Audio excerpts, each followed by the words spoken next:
Okay, so this is day 6 of the Great Canadian Train Trip, and here we are in Prince Rupert. The Skeena is pulling into the station, and I call this part upgraded because we paid to be upgraded to touring class for the return to Jasper from Prince Rupert. We had to pay for it in Prince George because Prince Rupert doesn't have a station agent. So, anyways, here is the Skeena pulling into the station, and once it's stopped, we will be getting on the train. So just gonna wait for that to stop there. So yeah, the panorama lounge car and the park car in the back, that was all to us, at least for most of the trip. So here we go. The train's pulling to a stop. And here we are. This is all of us, all the passengers. We are getting on board. We're walking to the train from the station building in Prince Rupert. And I'll tell you what, the hotel we had in Prince Rupert, it was probably the dingiest on the trip. It wasn't like particularly dirty or anything, but it was just like there was like damaged air vents, and like the elevator was all scratched up, and there was like, questionable items in the bathroom, in the lobby at least. And the room bathroom was fine, but the lobby bathroom was weird. So here we go, we're getting on the train.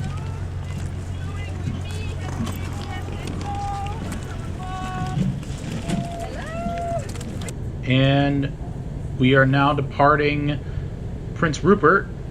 So you'll see the port, and you'll also hear JF's announcements. So once we get to the cannery, I'll start back up the audio recording.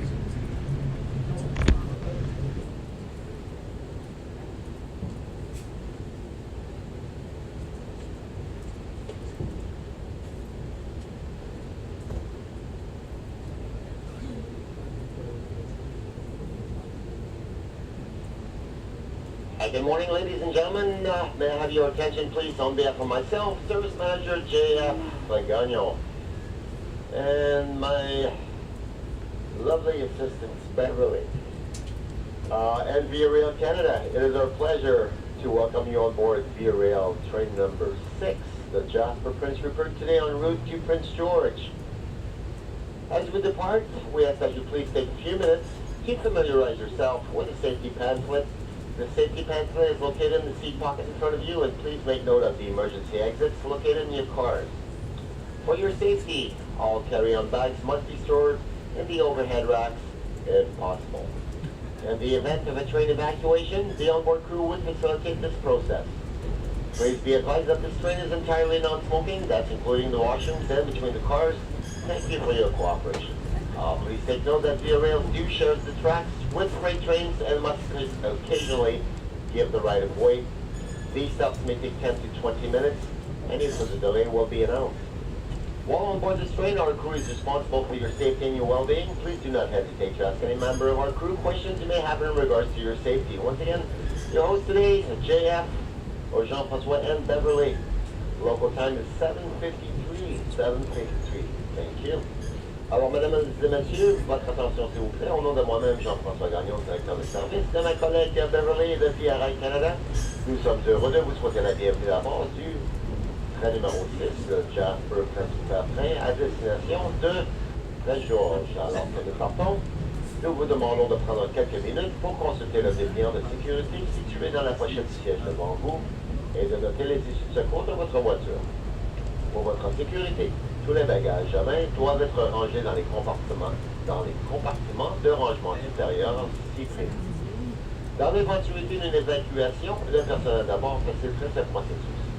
Soyez avisés que ce train est entièrement non-fumeur, y compris les toilettes et les plateformes entre les voitures. Merci de votre coopération. Veuillez noter que Via Rail partage des rails avec les trains de marchandises et doit à l'occasion leur accorder le partage. Ces arrêts pourront prendre de 10 à 20 minutes. Tout autre délai seront annoncés. Et durant votre voyage à bord de ce train, notre personnel est responsable de votre sécurité et de votre bien-être. n'hésitez pas à poser des questions et après votre sécurité, n'importe comment. Notre équipage, encore une fois, aujourd'hui, voyage avec Jean-François et Beverly. Il est présentement 7h54 en local. Once again, ladies and gentlemen, thank you for traveling with us. We are, of all our passengers, we were authorized to depart a little bit early today, as today, normally we're scheduled to arrive at Prince George around 8:30 tonight. However, this line is extremely busy. On average, we've been behind schedule by 2 or 3 hours. So again, give you a heads up, ladies and gentlemen, we'll give you a little bonus time today. So again, at this time, we're looking at arrival into Prince George, probably closer to 10 p.m. We'll keep you updated throughout the day. Again, in terms of safety and security, if there was a need to evacuate, 3 possible ways we could do an evacuation. First, we just move people from one car into another car. If one of those cars was not suitable for service, this train today has 1 engine, 1 baggage, 2 economy coach car, 1 panorama car, and finally 1 club car. So if one of those cars again was not suitable for service, we could transfer people from one car to another one. Second possible way to do an evacuation, the same way you came on board today by using the doors. We have doors in the baggage cars, doors between all the cars, and also 1 exit door at the very end of the last club car here. Finally, we have some emergency exit windows, and the 2 economy coach cars. We have 4 breakable windows, front left, middle right, middle left, back right. And the panorama car, we have 2 at the front on each side, and 2 at the back on each side. And finally, the club car has 7 breakable windows. That's including the one up in the observation lounge. We have 2 classes of service on this train. We have our economy escape, and we also have the touring class. Please take note that the touring class have the exclusivity of both the panorama car and the observation car at the back there. If anybody from economy or escape would like to upgrade, just talk to me and I'll give you the price differential, and we'll be glad to accommodate you in our touring class. Speaking of which, we'll be serving a continental breakfast in the touring class. So once we've resumed our service, we'll be serving at your seat snack bar.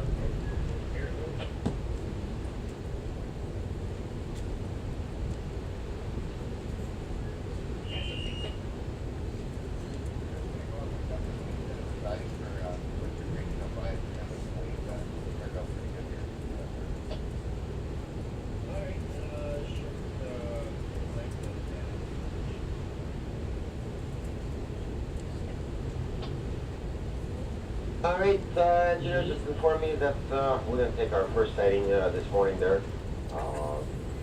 That was the reason that we had to leave a little bit early. Should be a very short waiting time here. I'd like to take 5 minutes of your time to talk to you a little bit about what we call introduction to railway travel. That's what we call Railway 101. When we travel on the railway, we travel in what we call the railway subdivision. We're going to be traveling on 4 railway subdivisions today all the way to Prince George. Railway subdivision is simply a portion between distance A and distance B. The first one that we're traveling today is called the Skeena Railway Subdivision. It is 93 miles. Once you know, it runs between Terrace and here Prince Rupert. Now at every mile there's a mile post. You know exactly where we are on this railway subdivision. We're starting this morning at mile 94 at Prince Rupert, and we're going to go all the way down to mile 0. That will take us to Terrace.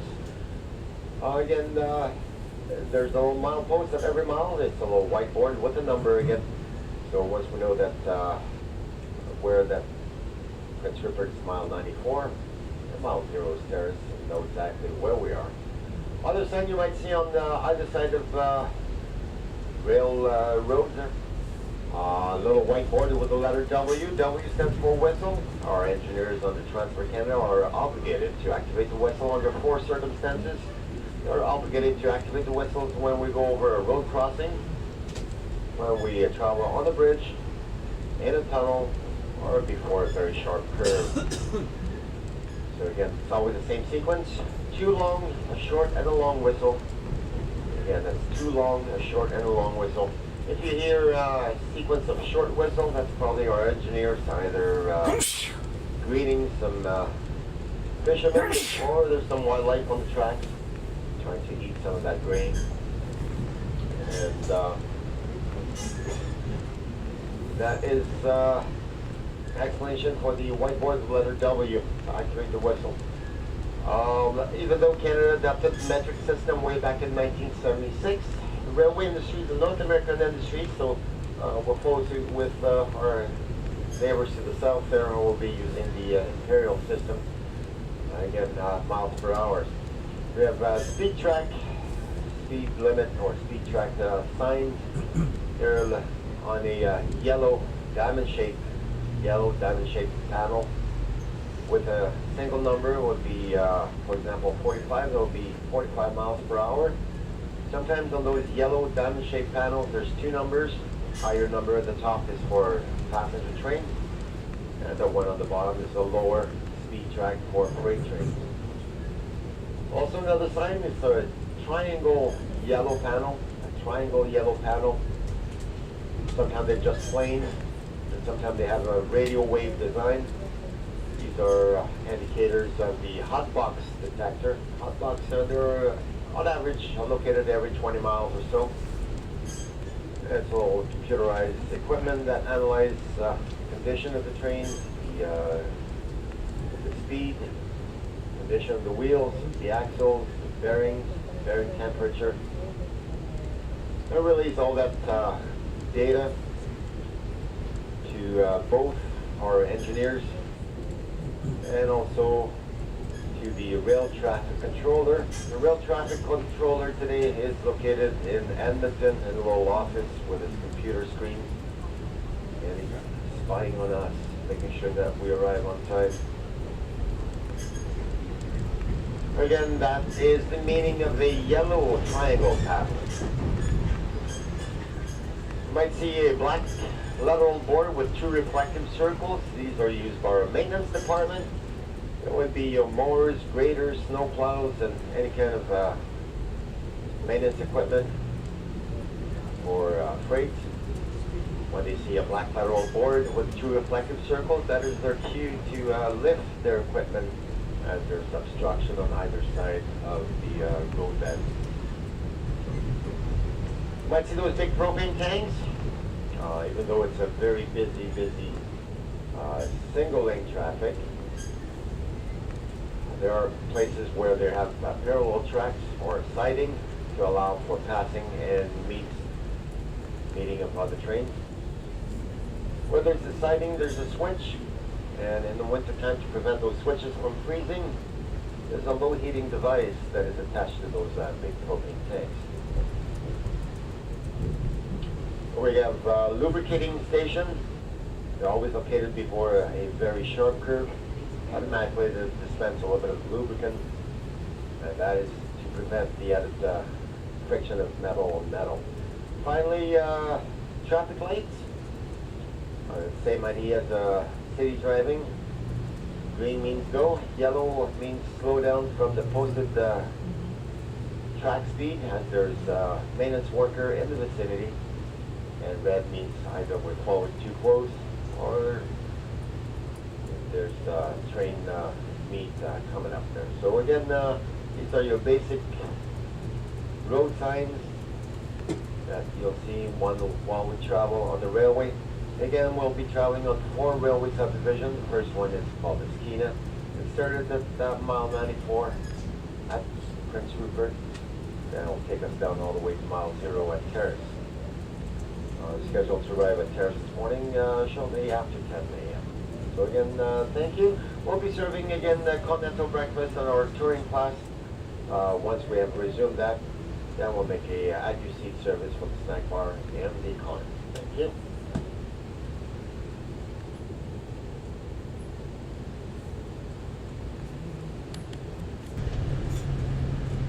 So as you can probably see, Prince George has very foggy weather. It's kind of like San Francisco, but even further north, and it's a pretty small town. So it sees like 50 days of sun a year. So anyways, I'm currently having breakfast that was provided to us, that was included in our charge, in the Panorama Lounge car, in the Panorama car, and we are about to be crossing the bridge that'll bring us onto the North American continent off of the island where Prince Rupert is. So there's, I'm just ordering tea. I think that was, that's JF right there, giving me my Earl Grey tea. That was my preferred drink my preferred hot drink for the entire trip. So I think we're coming up on the bridge. All right, ladies and gentlemen, just going on the yeah, here we go. Nardi Rapids, or the bridge that separates Kayan Island, which is where Prince Rupert is located, and the North American continent. There's JF's arm. Yeah, a bit of a reach because of the camera. But anyways, we are now on the North American continent. We crossed over from the island where Prince Rupert is located. And once breakfast is finished, I immediately grabbed the tripod and went up to the park car. Though I think first we'll be passing by the old cannery, which is a few miles out, which is in a couple miles. And the cannery operated from like 1904 to like 1986 or something, and it's now like a protected, Canadian National Historic Landmark. So that crinkling there is me opening up my bar, my breakfast bar. Yeah, I'm eating it now as well. Anyway, so here we go. We're passing the old cannery now. So as I was saying, this cannery operated from, I think it was 1904, though it may have been 1911. I'm not too sure on the full actual date, but it operated until I think into the late 80s, early 90s. Now it's a National Historic Landmark. But actually, this is not the cannery we are passing. We're passing through a little fishing village right now. So we'll be passing the cannery in not too long. Though it may still be in this sort of continuous shot here. We'll just have to wait and see. But this is just a little fishing village, just home to a couple hundred people.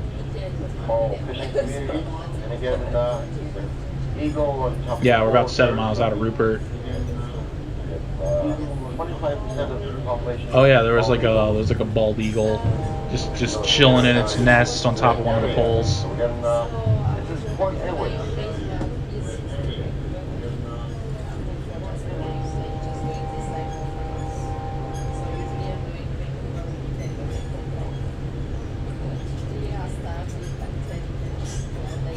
So you can see my reflection there of myself having my drinks, my orange juice, my tea, and whatnot. So yeah, I think we're gonna be coming up on the cannery pretty shortly. I think this is it. Not too sure. No, I don't think so. Not yet. I think it's in the next. Actually, I think it's in a couple more shots. So yeah, I'll just restart the audio recording once we get to the cannery.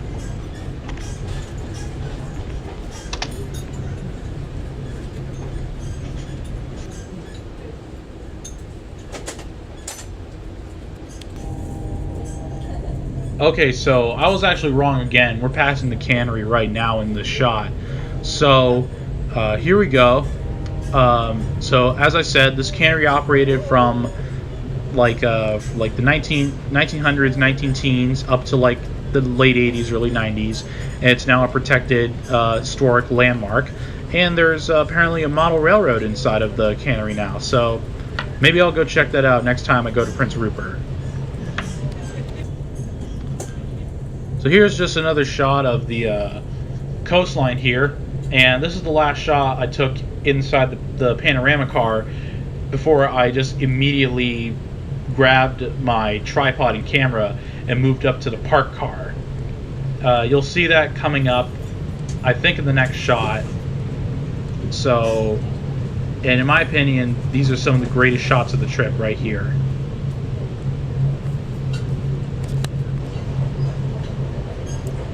Okay, not quite yet. So, once we get to the park car, I'll restart the audio.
Okay, so here we are. We have now entered the park car.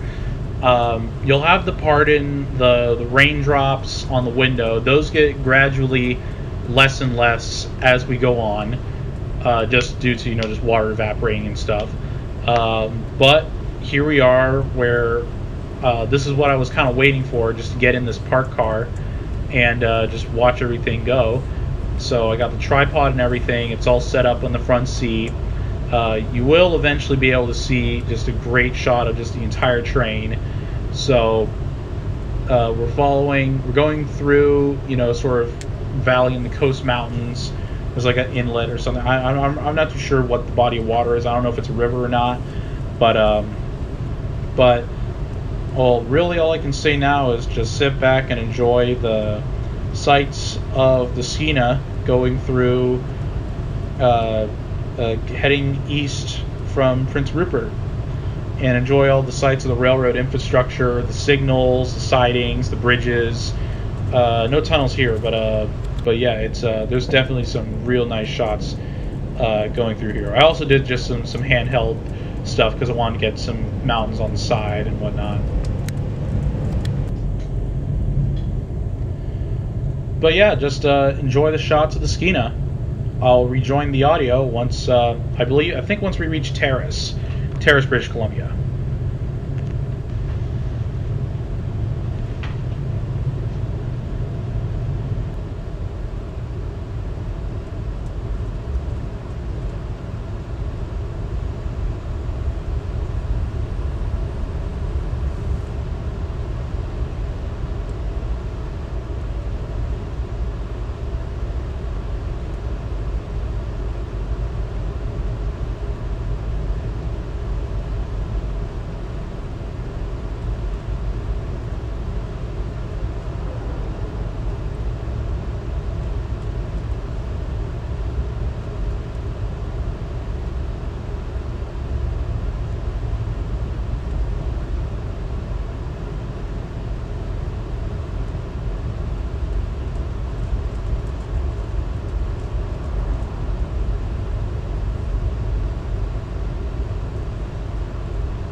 So here's a few shots from just inside the park car, and unlike the Canadian, the park car is not exclusive to prestige class, though I mean it is exclusive to touring class, but it's not a prestige class park car, so it's got a little bit more of a older interior. The seats in the lounge you can pick up and move if you so wished. The bar is a little bit, the bar lounge is a little bit older. So here's all the clocks that show all the times of Canada. So I just decided I'd show those. All the time zones. So that's pretty much just what's in the park car. And we should be coming into Terrace in not too long. So just enjoy the sights, and we'll get in the Terrace.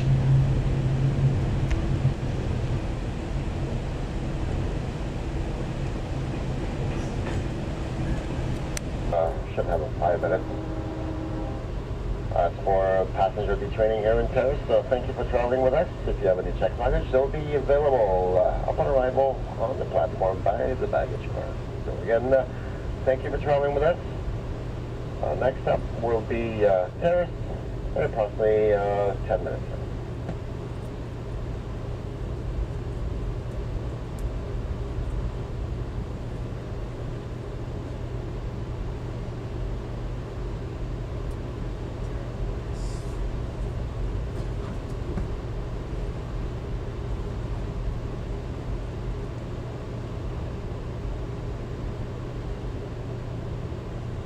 So as you probably just heard JF's announcement, we're going to pull into the siding here for a little bit to let a freight train pass. And this was the first of many freight trains that we met on this run today to Prince George. So it was we were pretty late because we were about 4 hours late. But anyways, here comes the freight train. So you'll see it pass by here shortly.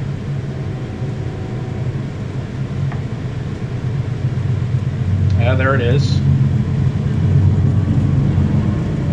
It's a stack train, so it's a lot of stuff going off to the port.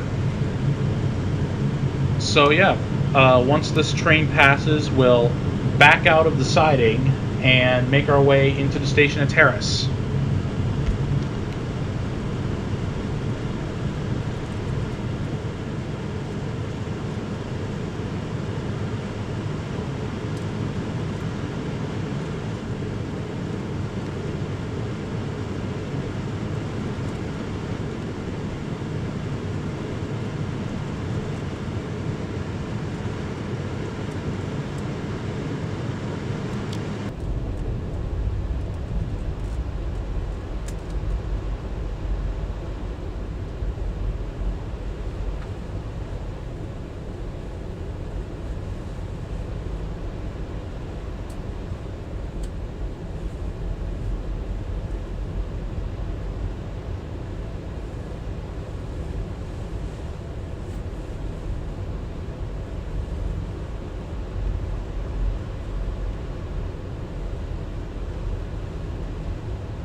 So here at Terrace, we had a like a 5-minute station stop where passengers could get off, have a cigarette if they wanted.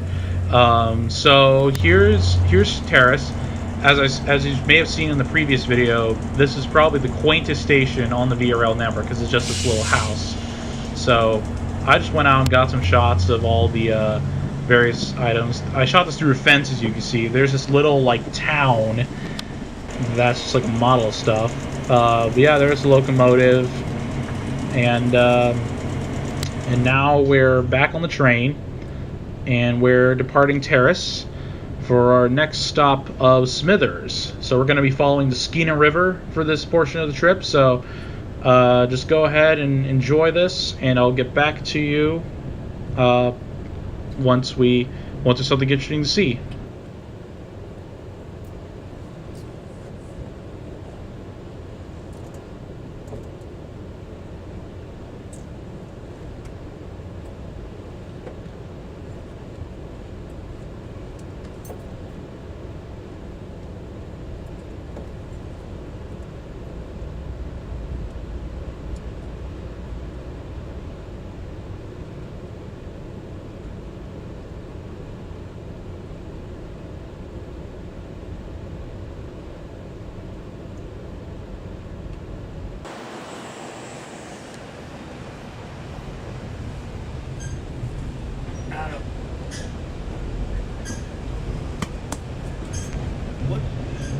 So coming up now, we're going to be passing through, I think about 3 tunnels.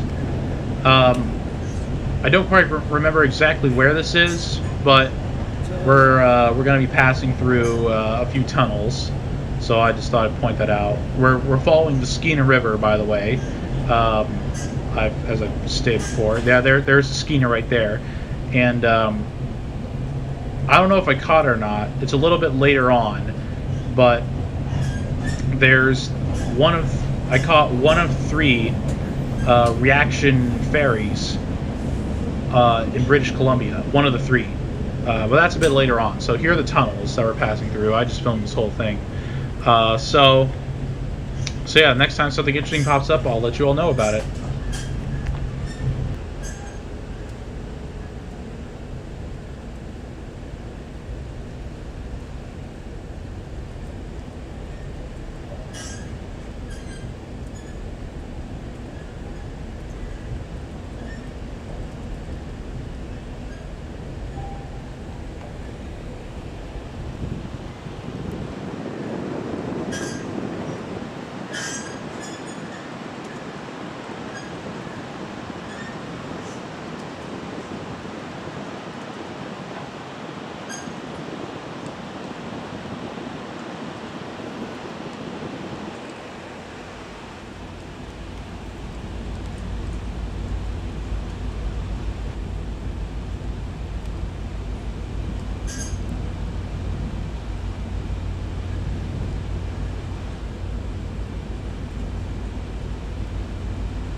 So I think this little town, this little settlement we're passing through here, this is where the reaction ferry is located. You may or may not be able to see it, but I'm pretty sure this was where it was located.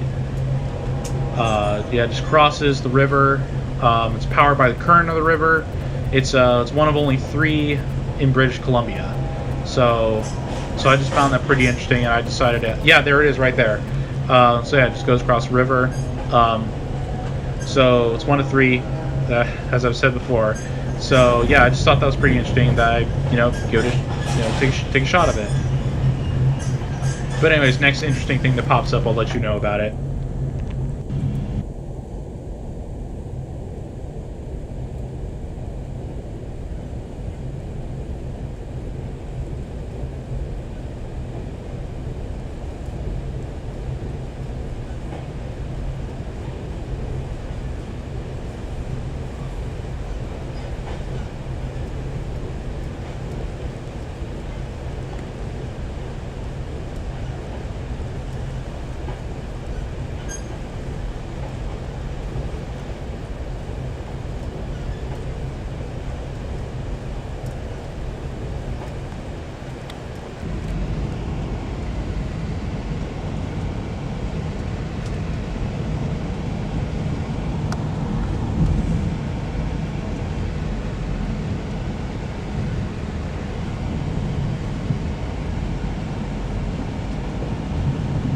So this is the next train we met on our trip, and this is actually kind of a rare occasion because we were on the main and he took the siding for us, as opposed to being the other way around. So that's a rare, nice thing for a Canadian passenger train.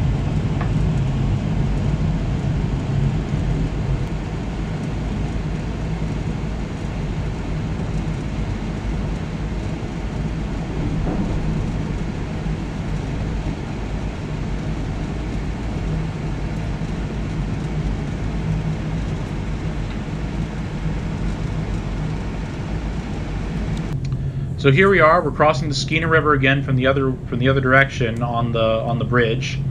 You can get a bit better shot of it because I'm in the lounge car now. So here we are. We're crossing the bridge from the back of the Bullet Lounge, and so those were the 2 shots I was able to get of us crossing the bridge the other direction because it was because it came up pretty quickly. So I think we're passing through. We're kind of getting near Hazelton now. So yeah, just sit back and enjoy the gorge. I'll chime in when there's something interesting.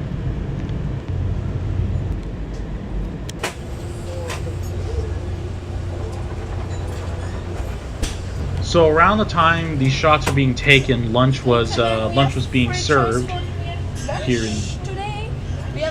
in the lunch announcement here in the panorama car. So I still had to get those shots, so got shot to the tunnel and stuff. So here's my lunch. It consisted of like some sort of like orzo salad or something. It was like salami and ham and stuff. It was very good. It was pretty good. And if you notice the stuff that I already put on the mustard and mayonnaise for flavoring. Yeah, but there was like ham, a little salad, like a drink. I just got water, and like dressing for the salad, and it was a nice serviceable meal. Nothing too fancy, but it got the job done. There's my tea. I decided I'd get a shot of that. Try to be artsy. Yeah, I even pick it up. Oh god, I got to get the pinky out. Okay, well, we're continuing with the trip now, so sit back and I'll come back at the next interesting subject.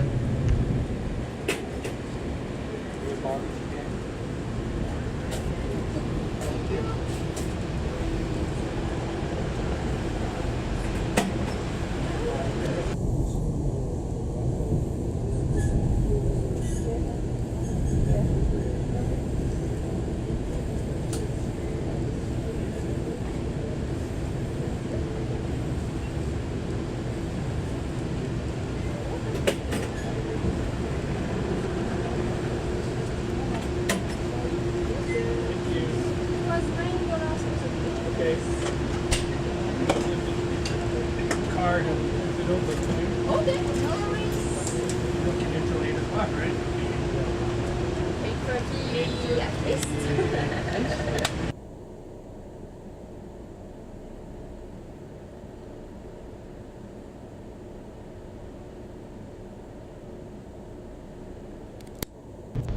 So here we are. We're waiting in a siding about 20 miles or so out of Smithers for a freight train to pass. And here he comes right now. And I think this is probably one of the better shots of a freight train that I took on the trip, because I had the tripod out for this. So yeah, just enjoy the shot.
Okay, so here we are in our approach into Smithers, British Columbia.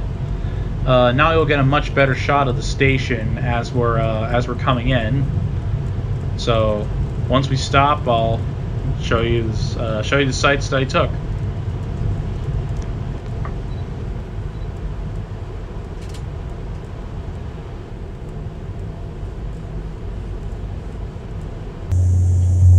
So here we are. This is Smithers. There's like a little bar, as you can see, with the Corona. So here we are. There's another sort of similar shot of the station. What else is here? Yep, there's the old Grand Trunk Pacific logo, along with the much more modern CN logo on the CN depot there. So here's the back of the parked car. So it's got the nice tapered off lounge. And now we're back on the train and we're departing Smithers. And you may or may not hear JF's announcement that we're going to be meeting 11 freight trains between Smithers and Prince George. So yeah, I'll get back when there's something interesting.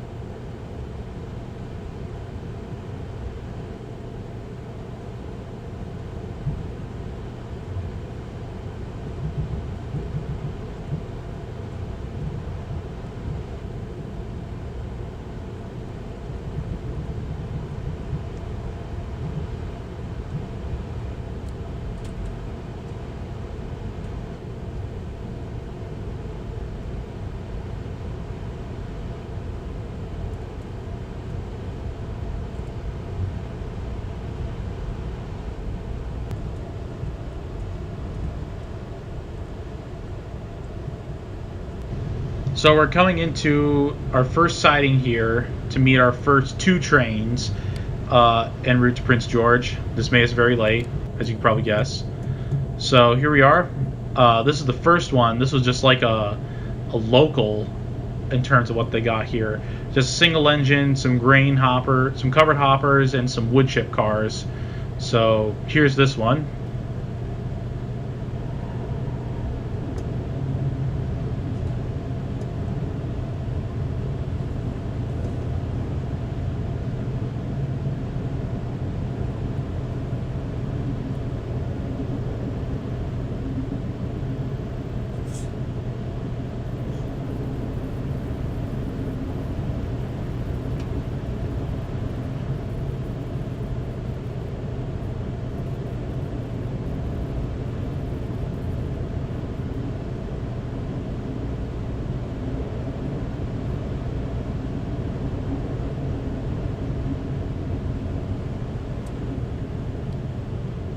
So there's the local. And now we were waiting so long that the engineer let the train staff open up a door and let us off to just kind of walk around, just kind of hang out outside in some fresh air. So, anyways, we're currently waiting on our second train to pass, which is an intermodal, which will be coming up pretty shortly. So I'll probably skip it to where it comes in.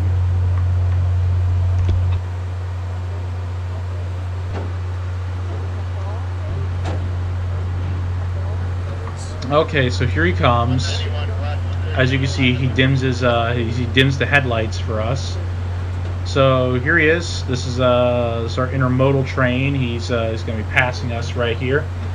So I got this shot of him passing.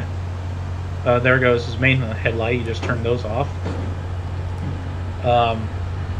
So I got the power passing through here.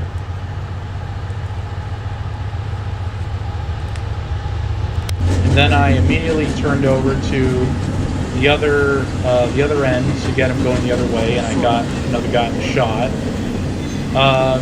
So right after I got the power, there's JF in the background. Right after I got that shot, I immediately moved back into the train, set up in the park car, and just got the remainder, and just got the rest of the train going by. So after this, we'll be heading out of the siding here, and we'll be continuing on our way.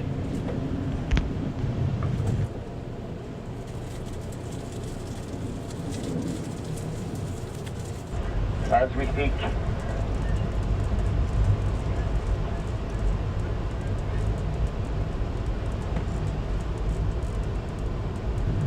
So we're now passing through Houston, the railroad town of Houston, British Columbia, and we'll be continuing on our way.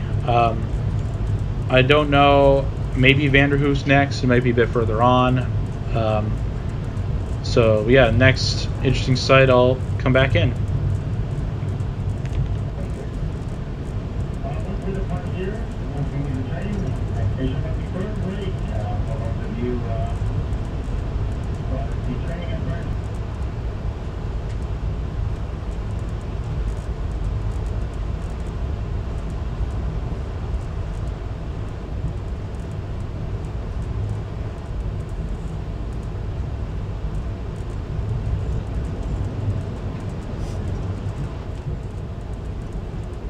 Random sighting there, so there'll be a minimal delay here.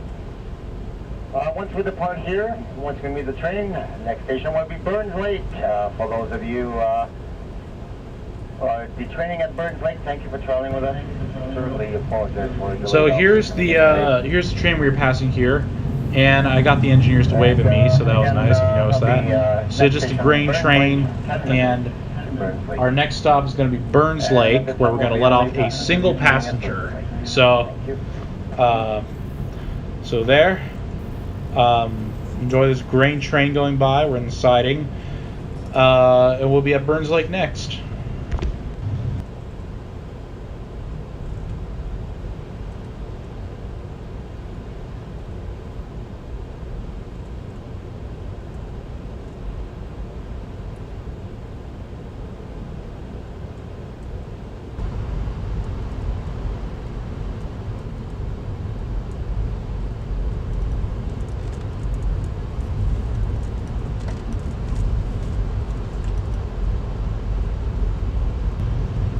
So we're now coming into Burns Lake, and we're going to be dropping off a single passenger.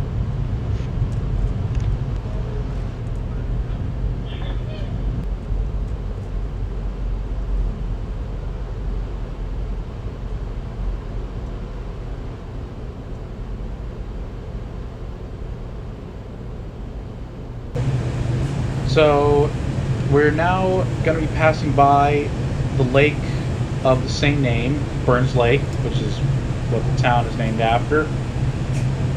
And after that, we'll see what comes out. Well, after that, I'll rejoin once something interesting pops up.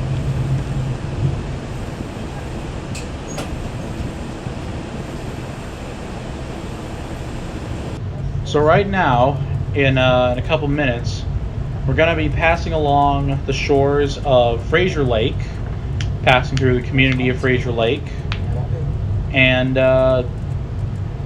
it's some pretty nice scenery. So enjoy that.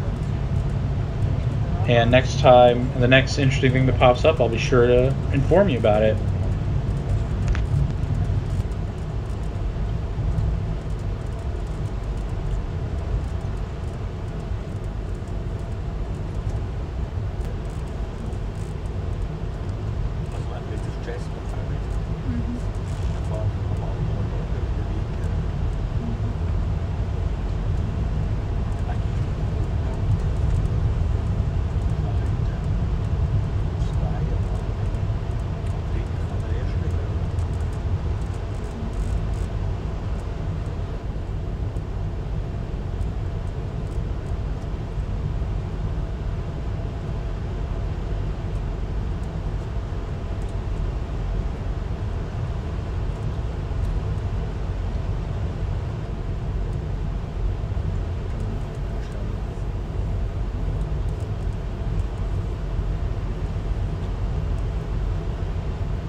Behind schedule still.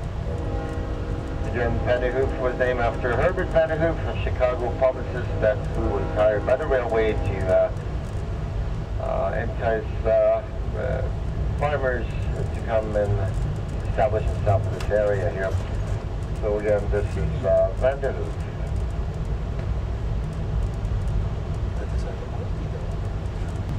So I guess as you probably just heard JF's announcement, we are passing through Vanderhoof again, the geographical center of British Columbia. I would just like to also point out that you can really see just the beautiful late afternoon, the evening glow on the train as we're going along because of the sun. This is the day after the summer solstice, so the sun still stays out very, very late. So it's really quite a sight, or at least it was really quite a sight. I think we may have missed really good shots, but it was sure a sight with all the nice light.